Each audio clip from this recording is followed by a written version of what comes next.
বলেছিলেন সবাই পায় সোনার খনি আর আমি পেলাম চুরের খনি, সেটা প্রমাণ হয়েছে। আপনারা দেখেন এই যে সিলেটের পাথর চুরি, এখন মানে বিমানের চাকা চুরি। ভাই, বিমানের চাকাও চুরি করে, এই যে অবস্থা। কিছুদিন পরে শুনবেন বিমানে রানওয়ে চুরি হয়ে গেছে, ফ্যান লাইট কিছুই নাই। আবার এটাও হতে পারে যে বিমানটাই কোন দিন যেন মাথায় করে চুরি করে নিয়ে গেছে, এটাও কেউ বুঝতেই পারবে না, কেউ জানতেই পারবে না, তো বিমানও চুরি হয়ে যেতে পারে।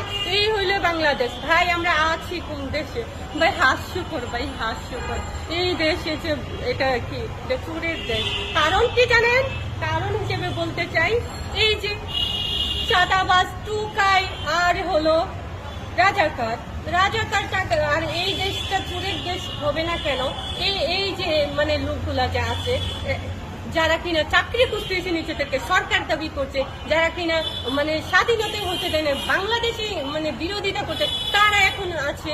আর যারা কিনা মানে এত খিদা, যাদের এত বছর খায়নি, খিদাতে মরে যাচ্ছে, এই যে চাঁদাবাজেরা, সেই চাঁদাবাজেরা আছে।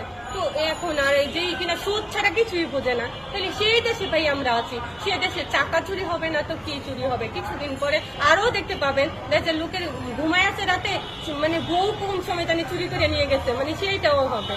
বুঝতে পারছেন? আর শুধু অপেক্ষা করেন ভাই, আরো কত কিছু যে ঘটবে তার বলার অপেক্ষা রাখেন।